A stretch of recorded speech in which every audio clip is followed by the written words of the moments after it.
এবার রমজান নিয়ে মোদীর দলের মুসলিম বিরোধী অপপ্রচার, হিন্দু মুসলিম বিভেদ উস্কে দিতেই কি চলছে তৎপরতা? সৌদির মাটির নিচে গোপন ব্যালিস্টিক মিসাইল ঘাঁটি, পুরো দমে চলছে ক্ষেপণাস্ত্র বানানোর কাজ, একই যুদ্ধের প্রস্তুতি।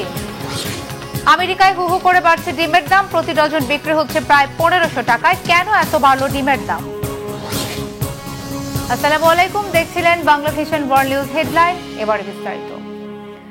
এবার পবিত্র রমজান মাসকে ঘিরেও মুসলিম বিরোধী নানান অপপ্রচার আর রাজনীতিতে তৎপর ভারতের ক্ষমতাসীন কট্টর হিন্দুত্ববাদী দল বিজেপি। সবসময় হিন্দু মুসলিম বিভেদকে উস্কে দেয়ায় পটু এই দলটি এবার কড়া বিরোধিতা করেছে রমজান মাসে ভারতের তেলেঙ্গানা রাজ্যে মুসলিমদের 1 ঘন্টা আগে অফিস ছুটি দেওয়ার ঘোষণার। কেন মুসলিমরা 1 ঘন্টা আগে অফিস ছেড়ে যাবে, এ নিয়ে প্রশ্ন তুলেছে তারা। বিজেপির প্রশ্ন, হিন্দু উৎসবের সময় কেন এই ধরনের ছুটি দেয়া হয় না। যথারীতি গুজরাটের কসাইখ্যাত মোদীর দলের অভিযোগ, তেলেঙ্গানার মুখ্যমন্ত্রী মুসলিম তুষ্টির রাজনীতি করছে। শহীদ আরাফাতের ডেস্ক রিপোর্ট। হিন্দু মুসলিমদের বিভেদকে উস্কে দিতে পটু ভারতের ক্ষমতাসীন কট্টর হিন্দুত্ববাদী দল বিজেপি এবার অপপ্রচারে ব্যস্ত রমজান মাসে মুসলিমদের ছুটি নিয়ে। সম্প্রতি রমজানে ভারতের তেলেঙ্গানায় মুসলিম কর্মচারী কর্মকর্তাদের 1 ঘন্টা আগে অফিস ছুটির ঘোষণা দিয়েছেন মুখ্যমন্ত্রী রেবন্ত রেড্ডি। আর এ নিয়েই বেজায় চটেছেন দেশটির প্রধানমন্ত্রী নরেন্দ্র মোদীর দল বিজেপি। তাদের প্রশ্ন, কেন হিন্দু উৎসবে এই ধরনের ছুটি দেওয়া হয় না। মুসলিমদের এই ছুটির বিরোধিতা করে বিজেপি বলছে, তেলেঙ্গানার মুখ্যমন্ত্রী মুসলিম ভোট পেতে তুষ্টির রাজনীতি করছে। শুধু রমজান মাসে মুসলিমদের অগ্রিম ছুটির ঘটনাই না, যে কোনো মুসলিম ইস্যুতে মুসলিম ও হিন্দু সম্প্রদায়ের মধ্যে দূরত্ব বিভেদ তৈরি করাই যেন বিজেপি এবং এর আদর্শিক সংগঠন আরএসএস এর প্রধান লক্ষ্য। বছরের পর বছর ধরে মুসলিমদের নেতিবাচকভাবে উপস্থাপন ও হিন্দু সম্প্রদায়কে উস্কে দেওয়ার কাজ করে আসছে হিন্দুত্ববাদী সংগঠন দুটি, এমন দাবি স্থানীয় ভারতীয়দের। তেলেঙ্গানা সরকারের দাবি, প্রতি বছরই রমজান মাসে মুসলিমদের জন্য বিশেষ কিছু সুযোগ সুবিধার ব্যবস্থা করে থাকে। সে উপলক্ষে আসছে রমজানে মুসলিমদের জন্য 5টার পরিবর্তে 1 ঘন্টা আগে 4টায় অফিস ছুটির ঘোষণা দেওয়া হয়। যুক্তিসঙ্গত বিষয়টিকে ভিন্ন খাতে পরিচালনা করে ভারতীয় জনতা পার্টি বিজেপি। ভারতে মুসলিমদের নিয়ে বিজেপির বিদ্বেষের রাজনীতি নতুন কিছু নয়। গেল 29 জানুয়ারি কুম্ভ মেলায় পদদলিত হওয়ার ঘটনায় আহতদের জন্য মসজিদ ও বাড়ির দরজা খুলে দেয় স্থানীয় মুসলিমরা। কিন্তু বিজেপির কট্টর নীতিতে মুসলিমদের এই ভালো কাজ মেইনস্ট্রিম মিডিয়া পর্যন্ত পৌঁছায় না। সামাজিক যোগাযোগ মাধ্যমে মুসলিমদের আশ্রয়ের বিষয়টি ঢালাওভাবে উঠে এলেও বিজেপির কট্টর নীতিতে তা প্রচার ও প্রসারের সুযোগ পায় না। এর আগে বাংলাদেশের হিন্দু সম্প্রদায়ের নেতা চিন্ময় কৃষ্ণদাস ইস্যুতে ভারতে ব্যাপক বিক্ষোভ ও জ্বালাও পোড়ার ঘটনা ঘটে। সেখানেও ভারতীয় বিজেপি সরকারের আদর্শিক সংগঠন রাষ্ট্রীয় স্বয়ং সংঘ বা আরএসএস হিন্দুদের উস্কে দিয়েছে এমন অভিযোগ পাওয়া যায় এবং সেই ঘটনায় ভারতে অবস্থিত বাংলাদেশের সহকারী হাইকমিশনে পর্যন্ত হামলা হয়। দুই দেশের মধ্যে অস্থিরতার সৃষ্টি হয়। আরএসএস সেই সময় একটি সংগঠন তৈরি করে মুসলিমদের বিরুদ্ধে উস্কে দেয়। গণমাধ্যমে বিষয়টি বেশ চাঞ্চল্য সৃষ্টি করে। বিশ্লেষকরা বলছেন, ভারতীয় মুসলিম ও হিন্দুদের মধ্যে এই বিভেদ বিজেপি সরকারের আমলেই সবচেয়ে বেশি দেখা গেছে। সময়ের সাথে সাথে এটি আরও বাড়ছে। Shahid Arafat, Bangla Vision news desk. গোপনে মাটির নিচে দূরপাল্লার ক্ষেপণাস্ত্র তৈরি সহ জোরে সোরে সামরিক সক্ষমতা বাড়ানোর কাজ চালাচ্ছে সৌদি আরব। একই সাথে চলছে নতুন নতুন শক্তিশালী ব্যালিস্টিক মিসাইল ঘাঁটি নির্মাণের কাজও। সম্প্রতি প্রকাশিত স্যাটেলাইট চিত্রে ধরা পড়েছে সেন্ট্রাল সৌদির আল নাভানিয়াহ অঞ্চলে নতুন ভূগর্ভস্থ ঘাঁটির অস্তিত্ব। প্রশ্ন উঠেছে, কেন সৌদি আরব সামরিক শক্তি বাড়াচ্ছে? শুধু কি প্রতিরক্ষার জন্য, নাকি মধ্যপ্রাচ্যের উত্তেজনাকর পরিস্থিতিতে যুদ্ধের প্রস্তুতি নিয়ে রাখছে তারা? হাফিজুল ইসলামের ডেস্ক রিপোর্টে বিস্তারিত। মরু অঞ্চলের মাটির নিচে শক্তিশালী ব্যালিস্টিক মিসাইল ঘাঁটি নির্মাণ করছে সৌদি আরব। গত কয়েক দশক ধরে কোনোরকম শোরগোল ছাড়াই গোপনে দূরপাল্লার ক্ষেপণাস্ত্র সক্ষমতা বাড়ানোর কার্যক্রম চালাচ্ছে দেশটির সামরিক বাহিনী। ফিলিস্তিন নিয়ে যুক্তরাষ্ট্রের সাথে আরবদের টানাপোড়েনের মাঝেই নতুন করে সামনে আসলো কিছু স্যাটেলাইট চিত্র। সম্প্রতি মিডল ইস্ট আইয়ের প্রকাশিত একটি রিপোর্ট অনুসারে সেন্ট্রাল সৌদির আল নাভানিয়া অঞ্চলে দেখা গেছে নতুন একটি ভূগর্ভস্থ মিসাইল ঘাঁটির নির্মাণ কাজ। মধ্যপ্রাচ্যের তেল সমৃদ্ধ দেশটি কেন মনোযোগ দিচ্ছে দূরপাল্লার মিসাইলে? প্রতিরক্ষা নাকি যুদ্ধ? কোন লক্ষ্যে মিলিটারি পাওয়ারের দিকে ঝুঁকছেন সৌদি যুবরাজ মোহাম্মদ বিন সালমান? 1980-এর দশকে ইরান ইরাক যুদ্ধের সময় চীন থেকে DF-3A মিসাইল সংগ্রহ করে সৌদি আরব। আল সুলাইল ঘাঁটিতে স্থাপন করা ক্ষেপণাস্ত্রগুলো আঘাত হানতে পারত 4 থেকে 5,000 কিলোমিটার দূরের লক্ষ্যবস্তুতে। সাম্প্রতিক বছরগুলোতে পশ্চিমা মিত্রসহ আন্তর্জাতিক মহলের তেমন কোনো মনোযোগ আকর্ষণ না করেই গতিশীল হয়েছে দেশটির মিসাইল সম্প্রসারণ কার্যক্রম। ইন্টারন্যাশনাল ইনস্টিটিউট ফর স্ট্র্যাটেজিক স্টাডিজের বরাতে মিডল ইস্ট আইয়ের দেয়া সংবাদে যে নতুন মিসাইল বেজের তথ্য দেয়া হয় সেটির নির্মাণ শুরু হয় 2019 সালে। 2024 সালের শুরুর দিকে সম্পন্ন হয় বেশিরভাগ কাজ। চলমান আন্ডারগ্রাউন্ড মিসাইল বেজ ছাড়াও এর আগে আল হারিক, আল সুলাইল, রানিয়াহ এবং আল ওয়াতাহে বেশ কিছু ভূগর্ভস্থ ঘাঁটি স্থাপন করে royal Saudi strategic missile force. Long range মিসাইলের পুরো প্রকল্প সবসময়ই ছিল পর্দার আড়ালে। 2014 সালে চীনের তৈরি ডংফেং 3 ব্যালিস্টিক মিসাইল প্রদর্শনের পর সামনে আসে সৌদির ক্ষেপণাস্ত্র শক্তির বিষয়। 2021 সালের ডিসেম্বরে মার্কিন গোয়েন্দা সংস্থার বরাতে CNN জানায় চীনের সহায়তা নিয়ে নিজেরাই ব্যালিস্টিক মিসাইল তৈরি করছে সৌদি। 2022 সালে আরেকটি রিপোর্টে জানানো হয় ক্রোকোডাইল নামের একটি প্রকল্পের আওতায় চাইনিজ মিসাইল আমদানির পরিকল্পনা করছে রিয়াদ। আন্তর্জাতিক অঙ্গনে সবসময়ই তেলের বাজারে মুঘল হিসাবে নিজেদের পরিচিতি বজায় রাখলেও সৌদি স্ট্র্যাটেজিক মিসাইল ফোর্সের সাম্প্রতিক কর্মকাণ্ড সৃষ্টি করছে নানা প্রশ্ন।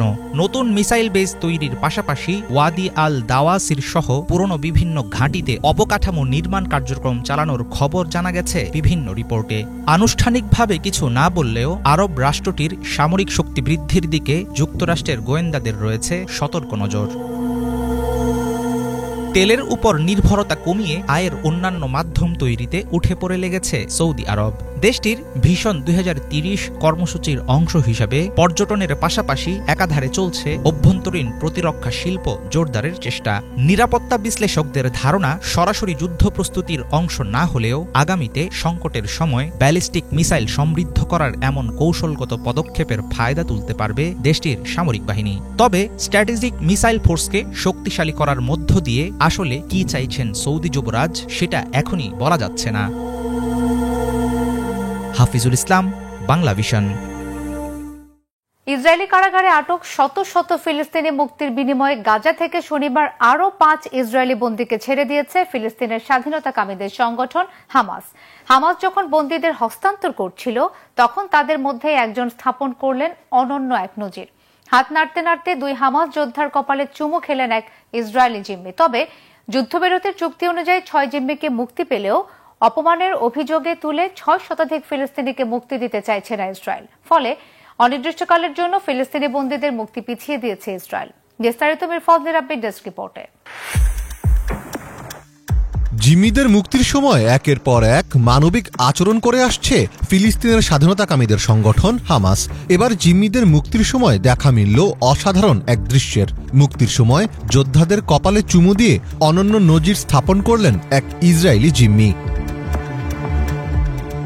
শনিবার সংবাদ মাধ্যম আল জাজিরার এক প্রতিবেদনে বলা হয় তাল সোহাম ও আভেরা মেনগিস্তো নামের 2 বন্দীকে দক্ষিণ গাজার রাফায় একটি মঞ্চে নিয়ে যাওয়ার পর রেড ক্রসের কাছে হস্তান্তর করা হয়। পরে আরও 3 বন্দী এলিয়া কোহেন, ওমর ওয়েনকার্ট এবং ওমর শেম টফকে মধ্য গাজার নুসাইরাতে রেড ক্রসের কর্মকর্তাদের কাছে হস্তান্তর করা হয়। এ সময় তাদের উপহার ও সনদপত্র তুলে দেওয়া হয়।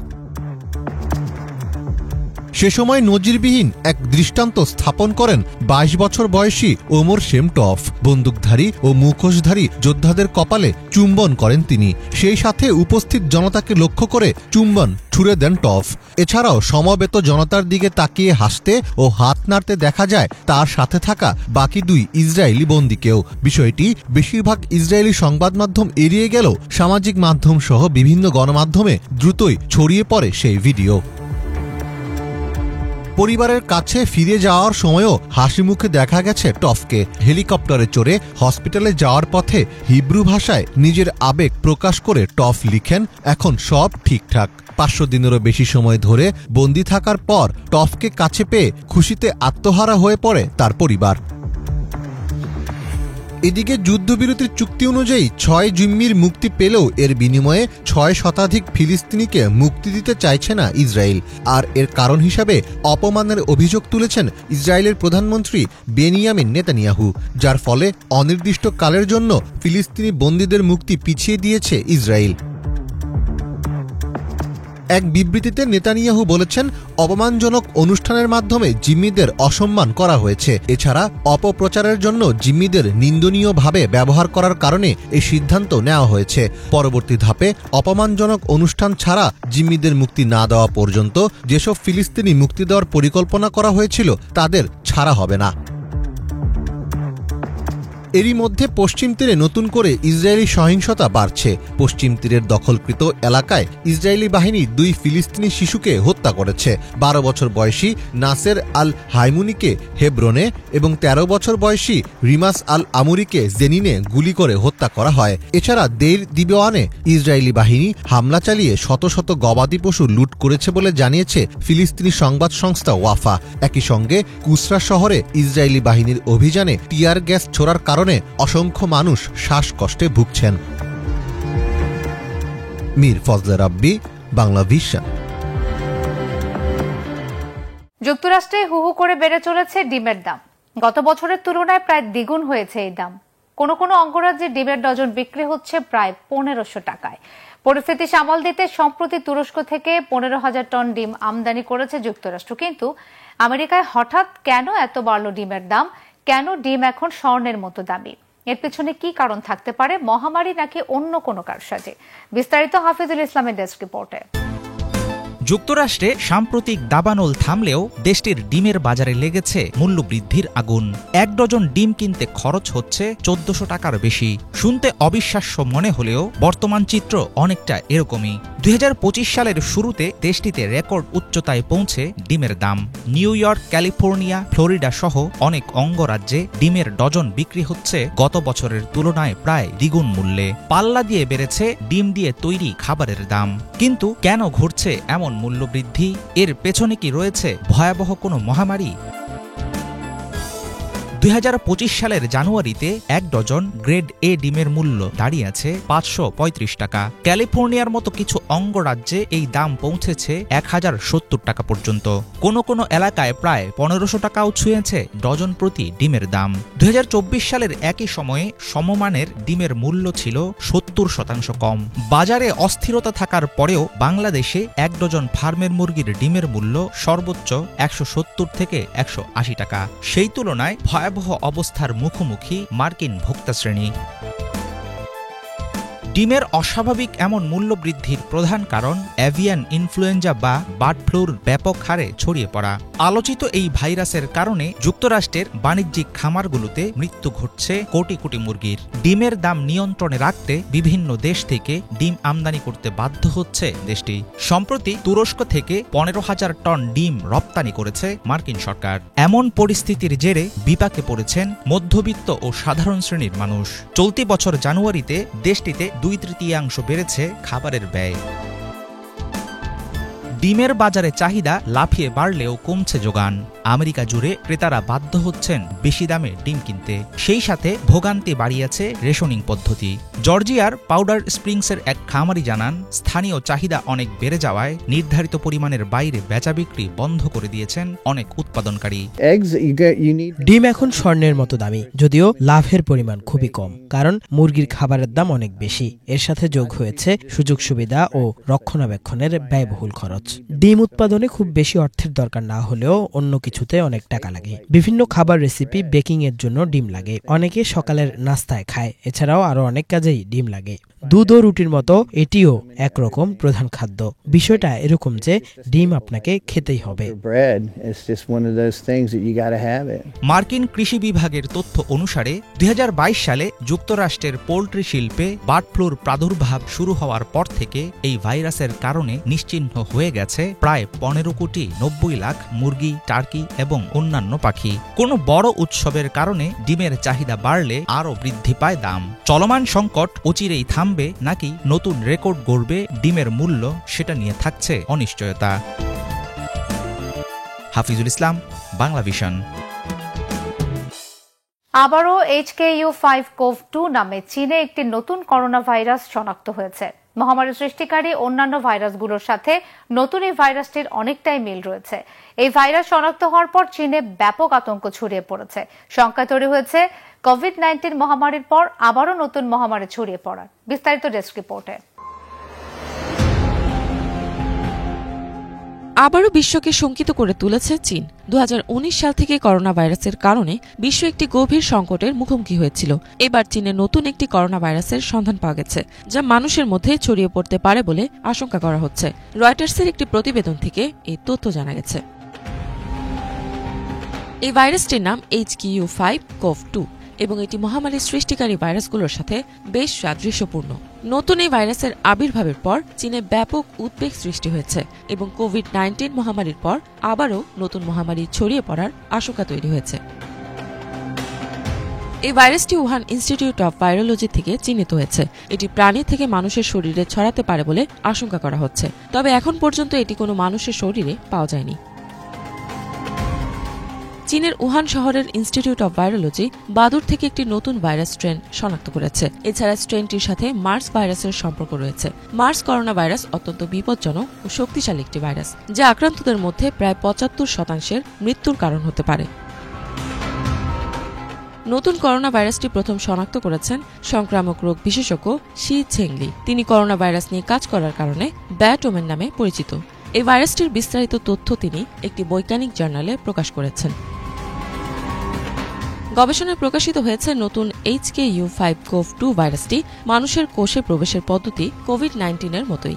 সংক্রামক রোগ বিশেষজ্ঞ শি ছেংলি জানিয়েছেন, এই ভাইরাসে মানুষের আক্রান্ত হওয়ার সম্ভাবনা অনেক বেশি। মার্স একটি শ্বাসযন্ত্রের সংক্রমণজনিত রোগ, যা প্রাণী থেকে মানুষের ছড়িয়ে থাকে। এই রোগের লক্ষণগুলোর মধ্যে জ্বর, শ্বাসকষ্ট, ডায়রিয়া এবং বমি অন্তর্ভুক্ত থাকে। কিছু ক্ষেত্রে মার্স প্রাণঘাতীয় হয়। যুক্তরাষ্ট্রে মার্স ভাইরাসে এখন পর্যন্ত 2 জন ব্যক্তি আক্রান্ত হয়েছেন। 2014 সালের মে মাসে তাদের শরীরে এই ভাইরাসের উপস্থিতি পাওয়া যায়। তাদের উভয়ই তখন মধ্যপ্রাচ্যে ছিলেন, তবে এই ভাইরাসের বিরুদ্ধে কোনো প্রতিষেধক বা ভ্যাকসিন এখনও তৈরি হয়নি। নতুন HKU5CoV2 ভাইরাসটি মার্বেকো ভাইরাস পরিবারের অন্তর্গত একটি জীবাণু। এই ভাইরাসটি মিঙ্ক এবং প্যাঙ্গোলিন নামক 2টি প্রাণীতে শনাক্ত হয়। ধারণা করা হচ্ছে এই প্রাণীগুলো থেকেই বাদুড় ও মানুষের শরীরে ভাইরাসটি ছড়িয়ে পড়তে পারে। ইফাত জাহান, বাংলাভিশন। এই ছিল আজকের মতো, সাথে থাকায় ধন্যবাদ সবাই।